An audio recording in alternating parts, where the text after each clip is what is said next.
Le deuxième numéro de votre revue économique Leaders est disponible. À la une, un grand dossier sur les enjeux économiques de la crise en sécurité au Mali et l'économie de la guerre dans le monde. Dans la rubrique invité du mois, nous recevons le colonel-major Nema Sagara avec qui nous évoquons le fastidieux combat contre la prolifération des armes légères au Mali. À lire également des articles inédits sur le fer malien dans la production mondiale, les chiffres de la vente d'armes au Mali, en Afrique et dans le monde et la guerre comme facteur de croissance économique. Votre revue économique Leaders est disponible au Mali au prix de 2000 francs CFA dans les boutiques Shell, les hôtels, les restaurants et les grandes surfaces en Côte d'Ivoire via le réseau de distribution Edipress. Infoline 00223 71 79 79 70 ou 61 79 79 70. Chers téléspectateurs d'Africa Télévision, nous sommes heureux de vous savoir derrière vos écrans pour suivre cette émission Made in dédiée aux grands acteurs du développement. Pour cette édition de notre émission, nous allons évoquer une question centrale du développement au Mali, la question de l'agriculture. Cette question de l'agriculture qui est, ma foi, importante dans notre pays, sera traitée avec nous aujourd'hui avec deux personnalités que vous connaissez. La première à ma droite, c'est donc M. Khalil Dambélé, que vous connaissez très bien. Et le second personnage que nous avons, ce sera certainement une surprise pour vous, parce qu'il n'y a pas longtemps, il était dans ce fauteuil. Nous accueillons M. Fousseini Maïga, qui nous revient cette fois-ci en tant que grand réalisateur, qui vient de travailler sur un documentaire sur la question de l'agriculture. Avant que nous n'entrions dans le vif du sujet, je voudrais que, M. Maïga, nous découvrions dans l'environnement dans lequel vous avez travaillé sur ce documentaire. Suivez, s'il vous plaît.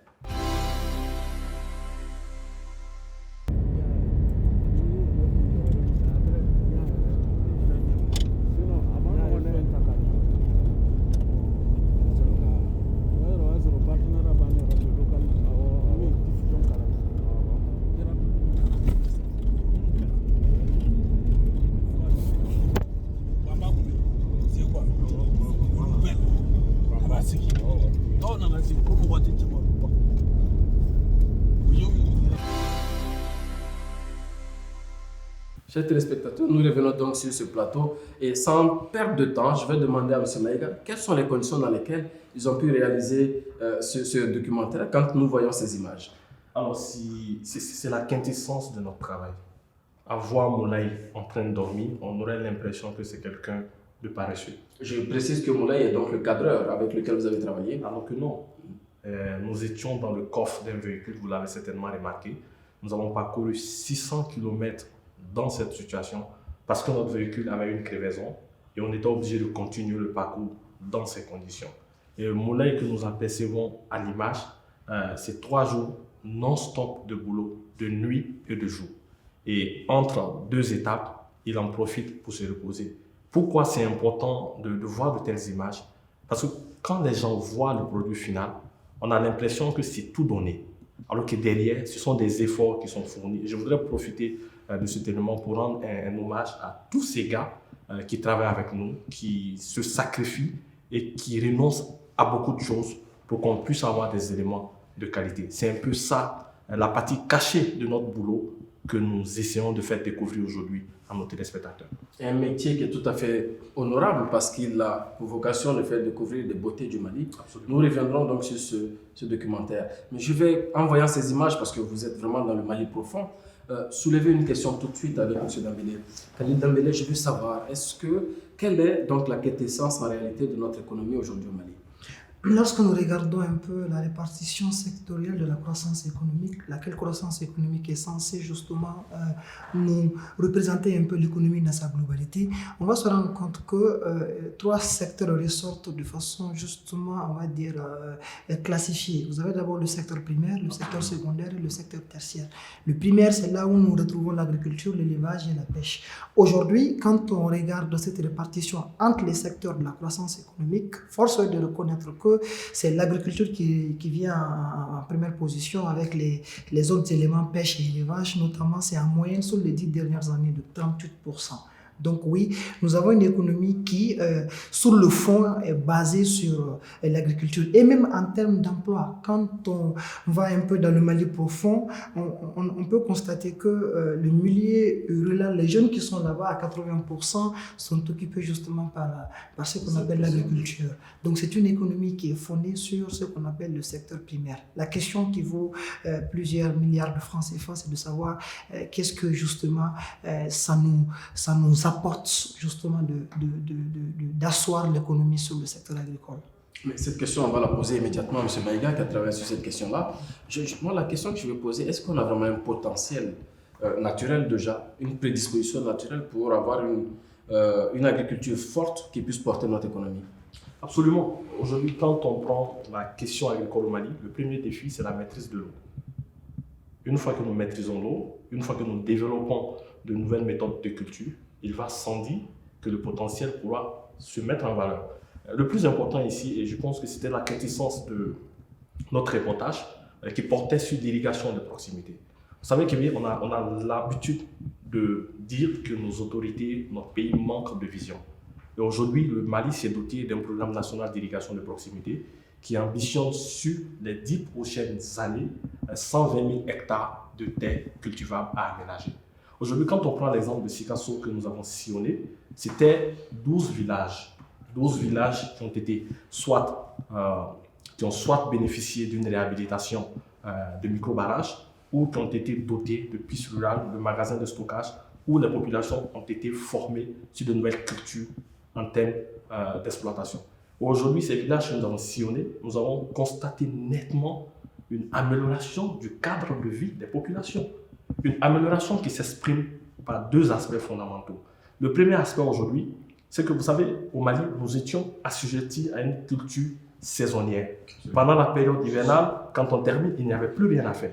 Mais aujourd'hui, avec la maîtrise de l'eau, avec la formation, avec le renforcement des capacités, les populations ont l'opportunité de cultiver en toute saison. Ça, c'est un aspect qui est très important, qui permet non seulement de maintenir les populations dans leur zone, mais aussi de créer de la valeur ajoutée. Premier aspect fondamental. Le deuxième aspect aujourd'hui, non moins important, c'est la rentabilité. Aujourd'hui, quand les populations arrivent à consommer en surplus, elles arrivent à se nourrir et à revendre le potentiel qui leur permet aujourd'hui de se mouvoir en termes de santé, en termes d'éducation et sur tous les plans de la vie socio-économique. Vous nous dressez là un tableau qui est assez idyllique. Je ne sais pas si on peut se fier à ce tableau-là parce que, M. Damele, vous qui avez une bonne connaissance de cette question, la question que je veux poser, malgré tout ce que nous dit aujourd'hui M. Maïga, est-ce que justement le Mali est autosuffisant sur les questions alimentaires? Est-ce que nous sommes autosuffisants? Est-ce qu'on peut dire que malgré les 30 et quelques % que vous nous avez cités tout de suite, notre économie a une certaine force vis-à-vis justement de notre sous-région? L'autosuffisance alimentaire, aujourd'hui, il y a une statistique qui est divulguée par OCHA qui est un organisme international qui excelle justement dans ce domaine-là. Les statistiques qui ressortent, c'est à peu près 4 à 5 millions de Maliens qui sont effectivement menacés par l'insécurité alimentaire. Cela ne cache pas justement l'effort évoqué par M. Maïga, parce que force est de reconnaître que quand nous essayons justement de voir un peu la démographie malienne, on va se rendre compte que c'est 6,1 enfants par femme dans l'ensemble du Mali. Mais dans certaines régions du Mali, Sikasso par exemple, c'est 7 enfants. 7 enfants par femme, ça veut dire que si on ne fait pas attention, sur une moyenne de 15 à 17 ans, on va se dédoubler. Aujourd'hui, nous sommes 20 millions, à peu près statistique Banque mondiale. Dans 20 ans encore, autrement dit, on va se retrouver en 40 millions. Donc oui, il y a un effort justement de vouloir travailler pour qu'on puisse justement répondre aux moyens de subsistance. Mais la question qui me semble être encore beaucoup plus décisive dans cette histoire, c'est, on sait, en économie, c'est pas le secteur primaire, encore moins l'agriculture qui crée de la chaîne de valeur. Il faut effectivement mettre en place un tissu industriel capable de résorber justement nos matières premières. On parle de Sikasso. Est-ce que là, vous nous conseillez de laisser l'agriculture pour basculer vers l'industrialisation et vers éventuellement le secteur tertiaire? Non, je pense que l'agriculture doit supporter le secteur industriel. Il n'y a pas d'industrie sans prix. Il n'y a pas de secteur secondaire sans secteur primaire. C'est pourquoi dans la classification, on a d'abord le primaire, ensuite le secondaire. Je pense qu'aujourd'hui, ce qui nous manque aujourd'hui, c'est comment faire pour que notre secteur agricole puisse davantage mieux servir le secteur de l'industrie. On parle de Sikasso. Aujourd'hui, les statistiques nous disent que à peu près 30 à 35% de nos pommes de terre sur la culture annuelle sont pourris en fait, parce qu'il n'y a pas de débouché pour eux. Ces pommes de terre ne sont pas transformées. On veut les commercer sur le plan international à l'état brut, ce qui fait que le temps qu'on puisse justement acheminer ça, c'est des produits qui ont du mal à être conservés et on va se retrouver que c'est un gâchis. Vous soulignez un point qui est assez extrêmement important, c'est celui aussi encore une fois des infrastructures. Des infrastructures, je ne sais pas si pendant votre mission, pendant votre tournée dans cette région-là, le Sikasso justement, est-ce que vous avez vu aussi cette vision de l'État dont vous avez parlé qui se reflète sur ces infrastructures routières? Est-ce qu'il y a un travail qui est fait pour que les produits partent des champs pour nous parvenir en ville assez rapidement pour ne pas que ça se détériore? Oui, absolument. Et je pense que parallèlement au secteur agricole, nous avons aussi un secteur des infrastructures très dynamique dans la région de Sikasso. Nous avons la politique nationale des transports, des infrastructures de transport et de désenclavement, qui a aujourd'hui pour vocation de relier les zones de consommation aux zones de production. C'est un aspect très important. Dans la région de Sikasso, je pense qu'en termes de développement des infrastructures routières, il y a eu un travail assez conséquent qui a été fait par le gouvernement à travers de nombreux projets routiers qui ont été lancés.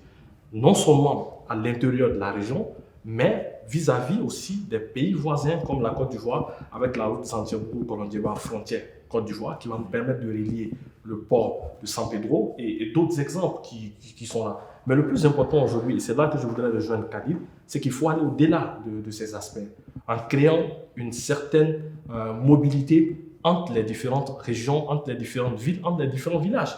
Et c'est ça aussi la valeur ajoutée du programme national d'irrigation de proximité qui, dans son volet infrastructure, permet à des villages d'avoir accès à des pistes rurales. Parce qu'aujourd'hui, et c'est très important au Québec, nous avons sillonné 10 villages.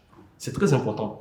Mon exemple n'est pas à une échelle macro, mais je voudrais rester sur les 10 villages que nous avons sillonnés. Et partout où nous avons été, nous avons constaté que la vie des populations change.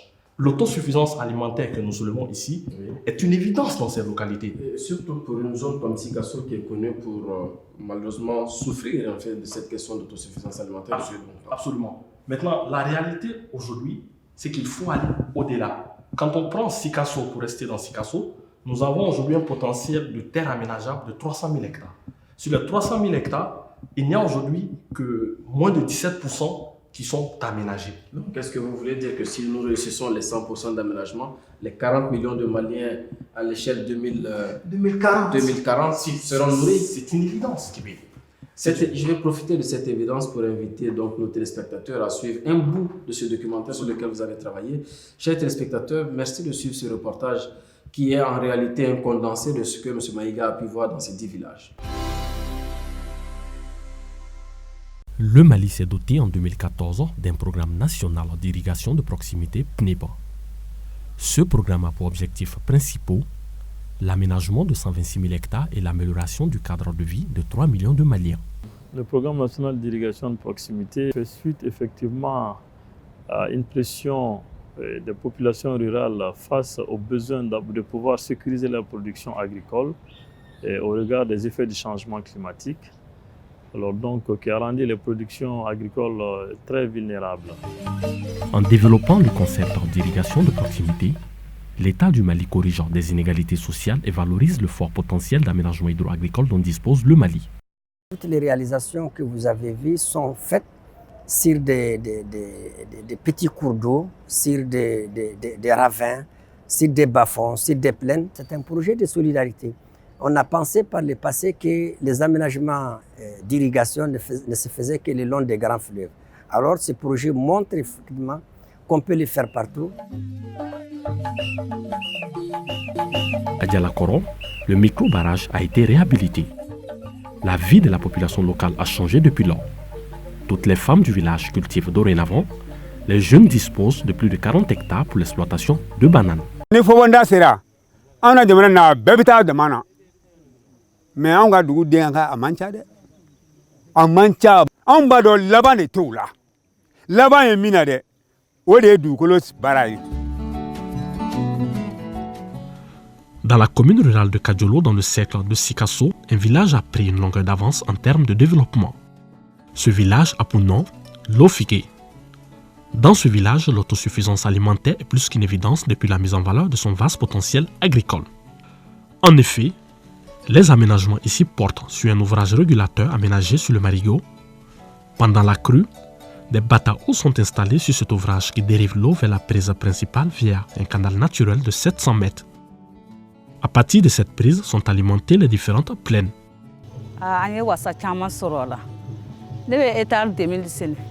Mais nous boro flam bo dola asoro barasi kunteya mbe boro malona ni malo tigala ni ya gasi boro ta o le be soro mais barasi dolena ni etar 2000 mais no boro fla dola mais boro mois ani kelen soro ala.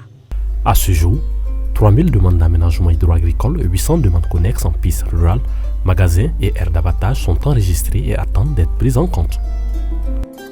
Et nous avons pris un engagement ferme et à tous les niveaux. Et cet engagement, c'est ça notre mission en fait. C'est ce que le chef de l'État nous a confié. Faites en sorte que l'agriculture malienne puisse mettre fin à l'insécurité alimentaire et nous apporter la souveraineté alimentaire, donc l'indépendance du citoyen. Donc je crois que les partenaires l'ont compris. Nous allons continuer à échanger et je pense que ce programme, il va continuer. Sur une prévision de 17% dans le programme gouvernemental d'aménagement de 126 000 hectares d'ici 2022, le programme national d'irrigation de proximité capitalise aujourd'hui un taux de réalisation de 43%.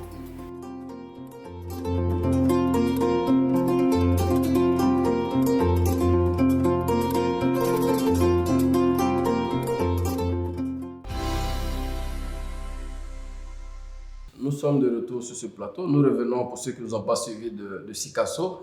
Nous avons avec nous le réalisateur Fousseni Maïga qui a travaillé, donc, comme j'ai dit, sur un documentaire sur cette question d'irrigation. Dans ce reportage que vous nous avez montré, ou dans le bout que nous avons pu voir, on se rend compte que les populations elles-mêmes sont contentes de ce projet. On nous parle des jeunes qui restent dans le village, qui ne sont plus enclins à aller à l'exil. Qu'est-ce que vous pouvez nous dire à propos de cela? Je pense que le reportage à lui seul répond à toutes les questions que nous nous posons aujourd'hui. Bon, les jeunes vont à l'exil parce qu'il n'y a pas de débouché. Les femmes aujourd'hui se tracassent parce qu'elles n'ont pas d'activité. Et une fois qu'on crée une activité qui les permet de pouvoir s'occuper sur toute l'année, il reste évident qu'ils vont rester dans leur localité. C'est ça le véritable défi aujourd'hui pour notre pays. Et quand on prend l'exemple, je voudrais en revenir, c'est très important, Kébé. Sikasso, 300 000 hectares aménageables. Imaginons que nous travaillons, que le gouvernement travaille à aménager ces 300 000 hectares. L'autosuffisance alimentaire au-delà de Sikasso serait une réalité dans tout le Mali. Est-ce que c'est un défi réalisable? Est-ce que c'est aujourd'hui pour l'État du Mali, ou même pour le commun des Maliens, est-ce qu'on peut dire que c'est assez réaliste d'envisager d'aménager tout ce potentiel-là? Moi, je pense que c'est l'unique option dont on a pour justement répondre aux défis que vous voulez nous lancer d'ici 2040. Aujourd'hui, si nous voulons effectivement assurer l'autosuffisance alimentaire, on n'a pas le choix. Déjà, on voit qu'il y a un début de vision qui est là à travers le reportage, mais il faut que ce soit une vision stratégique globale qui prend non seulement en compte, c'est vrai, Sikasso, c'est l'une de nos régions les plus peuplées au Mali ici, mais je pense que qui prend en compte l'ensemble de nos régions, l'ensemble de nos localités. L'un des défis par rapport à l'agriculture, c'est aussi la modernisation. Je pense qu'aujourd'hui, à travers ce qu'on voit, c'est très bien, mais pour aller au-delà, il faut aussi effectivement amener d'autres pratiques modernes qui permettent à nos agriculteurs non seulement d'apprendre à comment est-ce qu'il faudrait produire avec beaucoup plus de qualité, mais aussi d'efficacité en quantité et en qualité, pour leur permettre d'être à la hauteur de la concurrence internationale. Parce qu'aujourd'hui, c'est bien de dire que l'Afrique est un pays, est un continent qui contient beaucoup de terres irrigables, beaucoup de terres arables, mais il faut reconnaître que les pays premiers en agriculture au monde, ce n'est pas les pays africains. Ce ne sont pas les pays africains.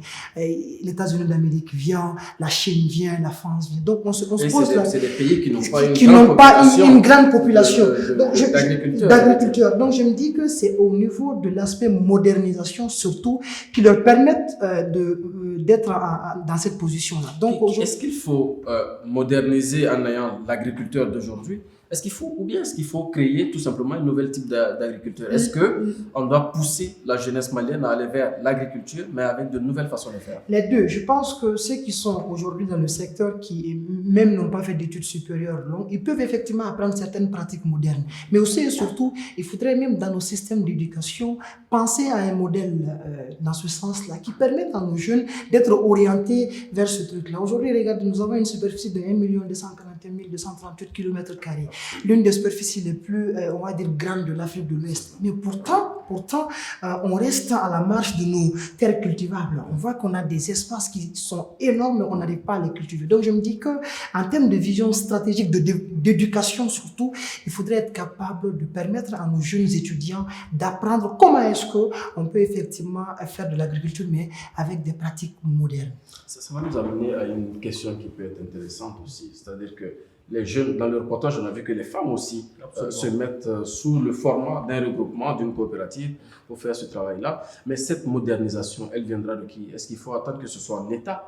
Ou est-ce que l'entrepreneur jeune ne va pas seulement dire j'ai une terre, mais j'ai une terre que je cultive comme étant une entreprise? Est-ce que c'est réalisable aujourd'hui? Alors, dans la notion de modernisation, il est important de prendre en compte la mécanisation à travers le développement des techniques de culture qui permettent aujourd'hui à l'homme de se reposer, d'aller plus rapide, de prendre une daba et de cultiver. C'est de motoriser le système de culture. Donc cette mécanisation, elle est importante. Il est évident que l'État doit travailler à cela, mais chaque agriculteur doit pouvoir travailler à son niveau en fonction de ce qu'il gagne, à pouvoir développer sa manière de travailler. Ça, c'est la mécanisation.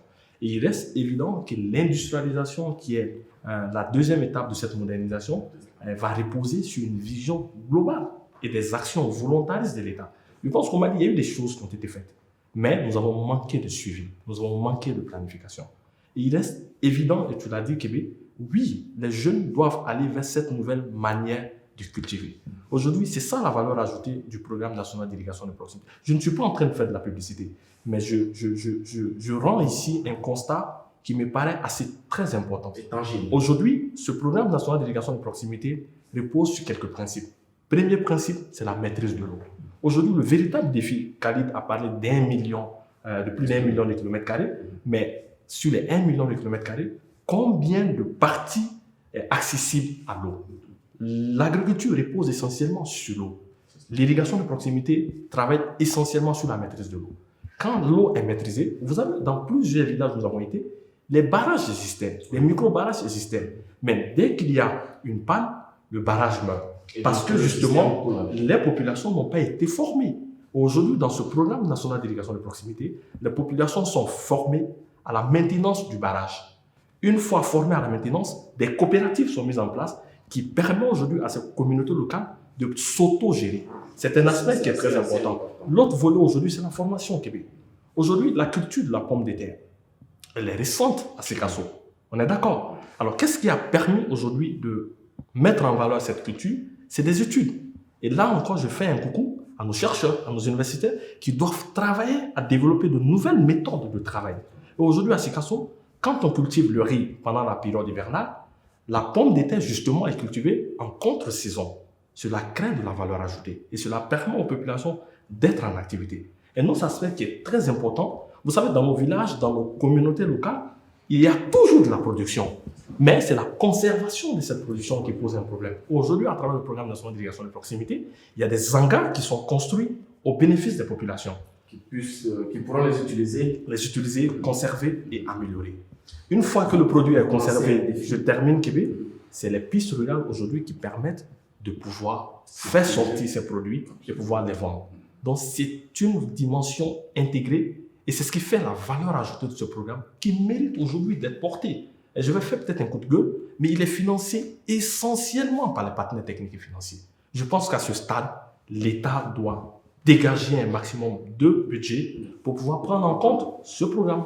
Non, ça c'est à la fois le Google, mais aussi un défi que vous lancez aux chercheurs. On est chanceux, on a quelqu'un, un universitaire avec nous. Je vais lui lancer cette patate en réalité, peut-être pas de pommes de terre, mais une patate.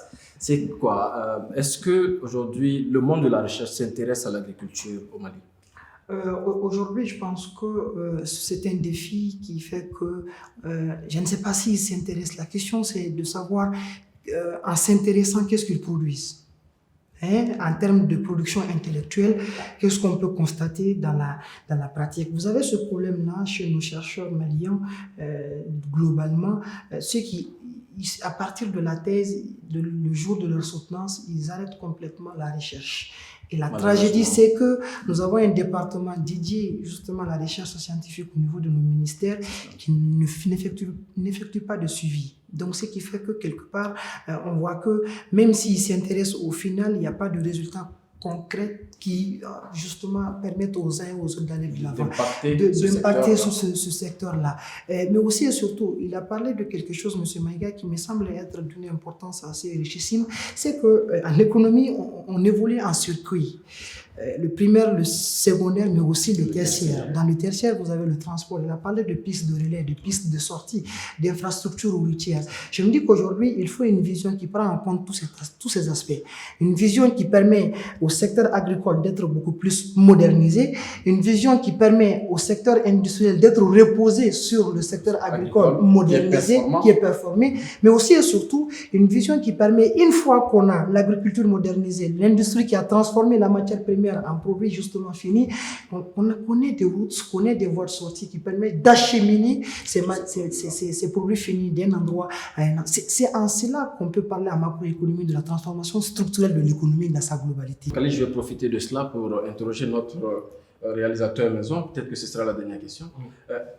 Avec toute cette volonté de structurer de façon globale notre économie, est-ce que cela est possible quand on sait surtout qu'il y a de la pomme de terre, par exemple, qui nous vient du Maroc, pendant que Sikasso regorge de pommes de terre, comme vous l'avez dit tout à l'heure? Oui, effectivement. Un aspect qui est très important, Kevin, pour sortir de toute ambiguïté. Les pommes de terre qui viennent du Maroc participent à la diversification de l'offre. Parce que tout ce que nous consommons aujourd'hui au Mali ne permet pas de répondre à la demande. Actuellement, un aspect qui est très important. Mais cela veut dire aussi qu'il revient à l'État, à travers des mesures volontaristes, de travailler à ce que nous puissions protéger nos produits locaux. Parce que protéger nos produits locaux, c'est non seulement permettre à nos producteurs de vivre de leur métier, mais aussi de permettre aussi de développer ce qu'ils font. Parce que quand nous développons la production locale, il reste évident que tout ce qui vient de l'extérieur va diminuer.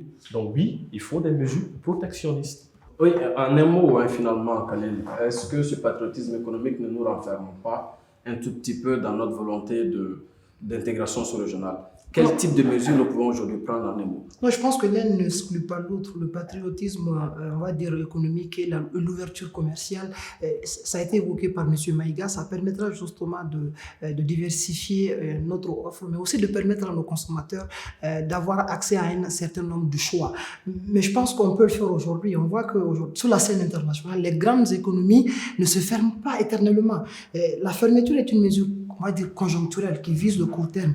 Il faut souvent taxer ce qu'on appelle les entreprises étrangères qui viennent chez vous pour permettre à nos entreprises locaux de souffler. Parce que le lien, c'est qu'en les taxant à la frontière, ces entreprises étrangères vont augmenter le prix sur le marché. Or, le consommateur a horreur justement de l'augmentation du prix. Donc, on va se rabattre sur nos produits locaux. Donc, je me dis, ce sont des mesures, on le voit, une première puissance économique mondiale comme les États-Unis d'Amérique le font aujourd'hui. Donc, c'est une mesure qui permettra, à mon sens, non seulement de permettre à nos agricultures de souffler un peu, mais aussi de plus vendre le Mali. Pour terminer, un dernier point, c'est que rapidement, je me dis il faut plus de conditions. Tout ce qui a été évoqué par le reporter Maison est important, mais encore davantage mettre nos agriculteurs dans les meilleures conditions pour qu'ils puissent produire des produits qui puissent aussi compétir avec ceux qui nous viennent d'ailleurs. Chers téléspectateurs, nous avons beaucoup de choses encore à dire sur cette question-là. Nous vous promettons donc de revenir sur ce débat et nous allons vous remercier de nous avoir suivis sur Africa Télévision. À très bientôt. Le deuxième numéro de votre revue Agriculture et Société est disponible. Dans la rubrique Enquête, un grand dossier sur la filière du sésame au Mali et dans le monde. Dans la rubrique Découverte, Un reportage sur la visite du ministre de l'Agriculture dans le centre et le nord. À lire également des articles inédits sur la loi d'orientation agricole après 14 années de mise en œuvre, le maïs décrété produit de l'année au Mali et le maraîchage, un métier d'avenir. Votre revue Agriculture et Société est disponible au Mali au prix de 1000 francs CFA dans les boutiques Shell, les hôtels, les restaurants et les grandes surfaces. En Côte d'Ivoire, via le réseau de distribution Edipresse. Infoline 00223 71 79 79 70 ou 61 79 79 70.